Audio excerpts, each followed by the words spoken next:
नमस्कार, आपका स्वागत है हमारे चैनल सत्य समाचार पर। आज बात बिहार के उस मुद्दे की जिसने पूरे राज्य को हिलाकर रख दिया है। पटना की सड़कों पर गूंज रही छात्रों की आवाज जो मांग कर रहे हैं बीपीएससी परीक्षा में कथित घोटालों की जांच और री एग्जाम की, लेकिन सरकार और प्रशासन इस आवाज को अनसुना कर रहा है। सड़कों पर प्रदर्शन कर रहे ये वही छात्र हैं जो कल इस देश का प्रशासन संभाल सकते हैं, और दूसरी तरफ है पटना की सिटी एसपी स्वीटी सहरावत, जिनकी चर्चा इस समय हर जगह हो रही है। आंदोलनकारियों पर लाठीचार्ज हो रहा है, पानी की बौछार की जा रही है, लेकिन छात्रों का जज्बा कम नहीं हो रहा। सवाल ये है कि क्या पुलिस प्रशासन जनता की सेवा के लिए है या उनकी आवाज को दबाने के लिए। पटना की सिटी एसपी स्वीटी सहरावत इस पूरे घटनाक्रम के केंद्र में है। 2019 में यूपीएससी में 187वीं रैंक हासिल कर आईपीएस बनी स्वीटी सहरावत ने हाल ही में पटना सेंट्रल की कमान संभाली है। पटना सेंट्रल एसपी नियुक्ति होने से पहले वह बिहार के औरंगाबाद में सहायक पुलिस अधीक्षक यानी एएसपी के पद पर तैनात थी। वह औरंगाबाद जिले की मूल निवासी है, लेकिन अब स्वीटी सहरावत सवालों के घेरे में है और उनकी कार्यशैली पर सवाल उठ रहे हैं। प्रदर्शन के दौरान उन पर छात्रों को डराने और दबाने का आरोप लग रहा है। रविवार को पटना की सड़कों पर जो हुआ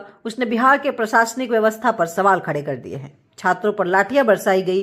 कहा जा रहा है कि ये कार्रवाई सरकार के इशारे पर हो रही है, लेकिन सरकार का कोई बयान नहीं आया। मुख्यमंत्री नीतीश कुमार पूरी तरह से मौन है। छात्रों का कहना है कि बीपीएससी में बड़े पैमाने पर गड़बड़ी हुई है। उनका आरोप है कि इस बार परीक्षा में इतना बड़ा घोटाला हुआ है जिसे नजरअंदाज नहीं किया जा सकता, लेकिन सरकार और प्रशासन इन मांगों को सुनने के बजाय छात्रों को कुचलने में जुटा है। पटना के सिटी एसपी स्वीटी सहरावत का नाम चर्चा में इसलिए भी है क्योंकि उन्होंने प्रदर्शनकारियों पर कार्रवाई का आदेश दिया।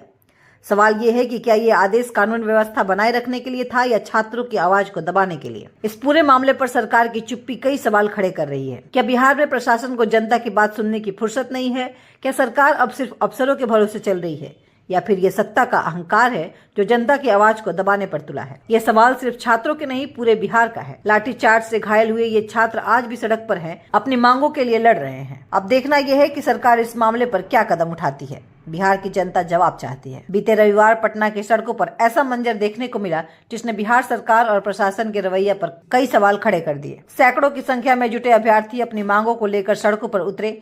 री एग्जाम की मांग को लेकर चल रहे इस प्रदर्शन ने ऐसा रूप ले लिया कि पुलिस को बल प्रयोग करना पड़ा। प्रदर्शनकारियों पर लाठीचार्ज और पानी की बौछार की गई। रविवार को जब आंदोलन उग्र हुआ तो पुलिस और प्रदर्शनकारियों के बीच तीखी झड़प देखने को मिली। सड़कों पर मची अफरा तफरी के बीच सिटी एसपी स्वीटी ने हालत संभालने के लिए बल प्रयोग का निर्णय लिया। छात्रों ने पुलिस की कार्रवाई पर सवाल उठाए, लेकिन प्रशासन ने इसे स्थिति को नियंत्रित करने के लिए जरूरी कदम बताया। इस दौरान सिटी एसपी स्वीटी सहरावत और राजनीतिक रणनीतिकार प्रशांत किशोर के बीच तीखी नोकझोंक भी हुई। गहमा-गहमी के इस माहौल में प्रशांत किशोर ने अपनी नाराजगी जाहिर की और फिर मौके से रवाना हो गए। विरोध प्रदर्शन के बीच एक तरफ छात्रों का कहना है कि उनकी मेहनत के साथ न्याय होना चाहिए, वहीं प्रशासन का दावा है कि हर कदम कानून व्यवस्था बनाए रखने के लिए उठाया गया। लेकिन सवाल यह है कि बिहार के मुख्यमंत्री और राज्य सरकार इस मामले पर चुप क्यों है?